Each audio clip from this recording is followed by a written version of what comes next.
నమస్తే. ఇన్నాళ్ళు నన్ను సపోర్ట్ చేస్తూ, ఎంకరేజ్ చేస్తూ మీ ప్రేమని నాకు అందిస్తున్న ప్రతి ఒక్కరికి కృతజ్ఞతలు.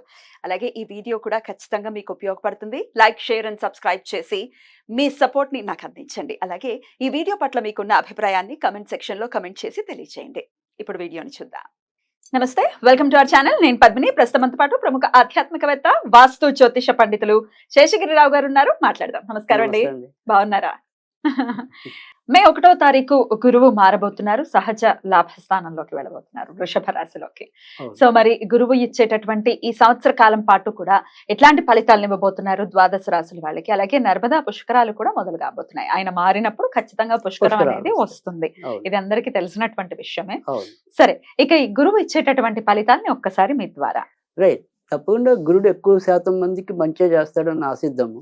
సరే, ఒకవేళ ఎవరికైనా నెగిటివ్ ఉంటే ఆ నెగిటివ్ ఏంటి, ఏ కోణాలు అంటే ప్రతి ఒక్క గ్రహం కూడా సేమ్ ఒకటే చెడు చేస్తుందని కాదు. సో ఆయా రాశులు బట్టి వచ్చే చెడు వేరుండొచ్చు, మంచి కూడా వేరుండొచ్చు. అవును. సో అలా మనం ఉదాహరణగా చెప్పుకుంటే కనుక కన్యా రాశి కొన్ని విషయాల్లో చెడు ఉన్నా కానీ ఈ గురుడు మారే విషయంలోకి వచ్చేప్పటికి ఏంటంటే అప్పటిదాకా పెళ్లి కాని వాళ్ళకి పెళ్లి అయ్యే అవకాశాలు ఉన్నాయి. మన మంచి కూడా ఉందిగా. మంచి కూడా ఉంది కదా. సో అది ఒక ఉదాహరణ మాత్రమే. ఇలా తర్వాత ఏ రాశికి ఏంటనేది మనం వివరంగా మాట్లాడుకున్నా కానీ ఇక్కడ వచ్చేప్పటికి ఏంటంటే గురుడు మారటం అనేది ఏంటంటే కొద్దిగా మనకి ఏ విషయాల్లో కొంత ఇబ్బంది అంటే ఆయన ఉన్నది సంచారం చేసేదంతా కూడా శత్రువు రాశిలో సంచారం చేయటం అనేది ఉంది. శుక్రుడు ఆయనకు శత్రువుగా పరిగణించొచ్చా? అంతేగా. ఈయనేమో దేవతల గురువు, ఆయనేమో రాక్షసుల గురువు. సో అందుకని ఆ వైరం ఉంటుందా? వైరం అలాగే ఉంటది మరి. Right. సో అందుకని ఆ రకంగా ఆయనకి కొద్దిగా అసౌకర్యమైన స్థానం అది. కానీ బేసిక్ గా ఏంటంటే శుభగ్రహాలు ఏంటంటే వాళ్ళు ఎప్పుడూ శుభమే చేస్తారు అనేది మన నమ్మకం. అంటే మనం వ్యక్తులుగా ఆపాదించుకున్నప్పటికీ కూడా సహజంగా మీరు మంచి వాళ్ళు అనుకోండి, పోలే వాడి కర్మ వాడికే పోతుందని అనుకుంటాం. కరెక్ట్. అదే చెడ్డవాడైతే వాడిని ఎప్పుడు కత్తించి పొడిచేద్దాం అన్నట్టు.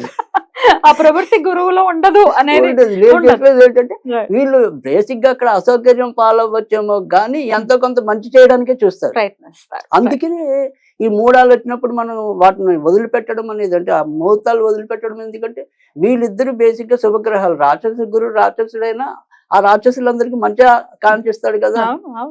మరి ఈ దేవతల గురువు దేవతలందరికీ మంచిగా ఆకాంక్షిస్తాడు కదా.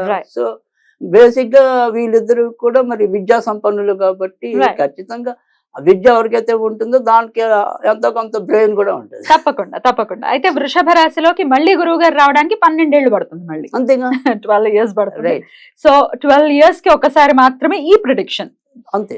ఇప్పుడున్నటువంటి గ్రహస్థితి రీత్యా ఇచ్చేటటువంటి ప్రొడిక్షన్ అలా కూడా కన్సిడర్ చేయొచ్చు. అంతేగా మళ్ళీ ఇది మళ్ళీ మారిపోతాడు కదా, తర్వాత మళ్ళీ మారిపోతాడు. మళ్ళీ మిథున నెక్స్ట్ ఇయర్ మిథునంలోకి వెళ్తారు. ఇట్లా 12 years పడుతుంది మళ్ళీ వృషభంలోకి రావాలి. రైట్ అండి.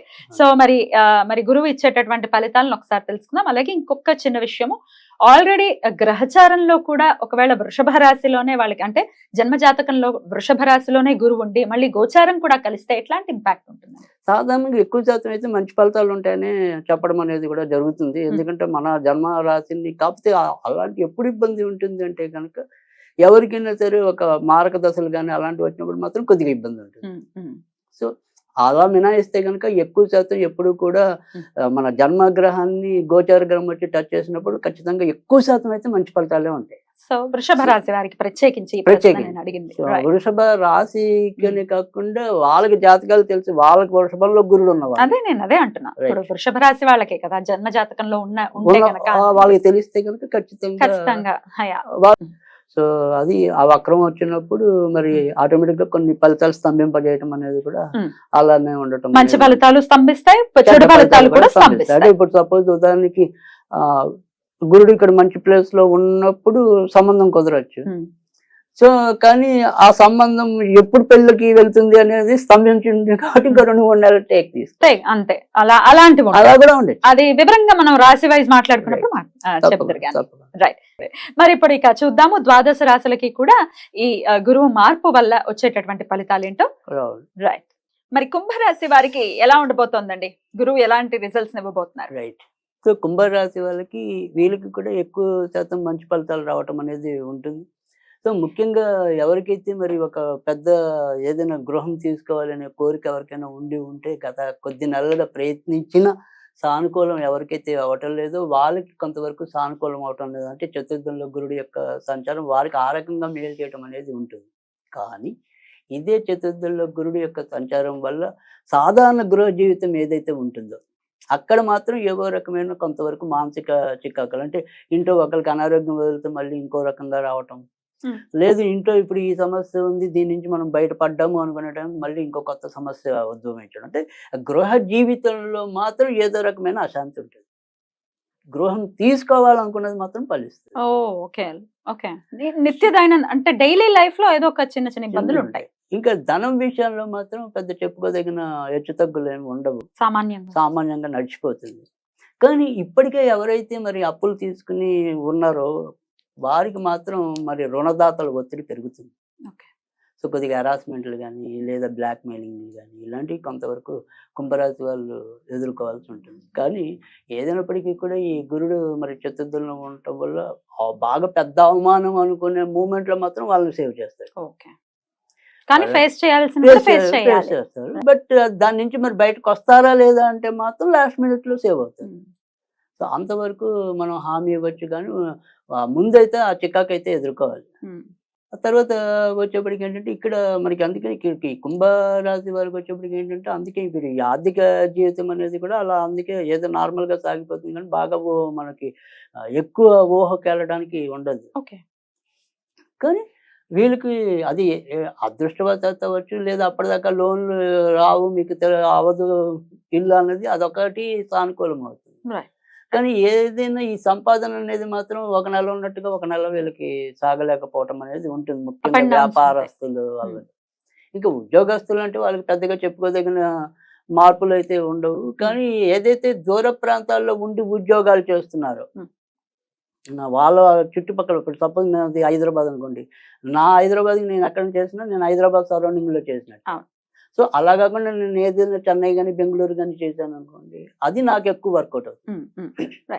అంటే అలా దూర ప్రాంతాల్లో ఉండి ఉద్యోగాలు చేస్తున్న వాళ్ళకైతే ఎంతో కొంత లాభం చేకూరుతుంది. ఇక్కడే ఉద్యోగాల్లో అయితే కనుక అదే పాట అదే తంతు ఉంటుంది. ఆరోగ్యం ఎలా ఉంటుంది? ఇంకా ఆరోగ్య విషయానికి వచ్చేప్పుడు కనుక చెప్పుకోదగిన ఆరోగ్య సమస్యలు అయితే ఉండవు.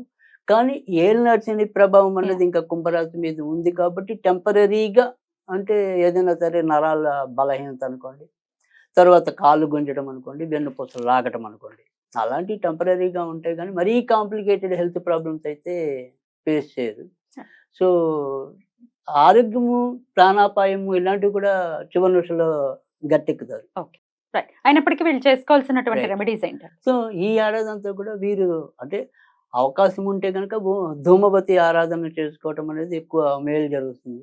తర్వాత వచ్చేప్పటికి ఏంటంటే ధూమవతికి వచ్చేప్పుడు సింపుల్గా ఓం ధూమ్ ఓం ధూమ్ ఓం ధూమ్ అంటే రకారం ఒత్తుదా, ఓం ధూమ్ ఓం ధూమ్ ఓం ధూమ్ అనేది నిత్యం కూడా స్మరించడం వల్ల కూడా మేలు ఉంటుంది.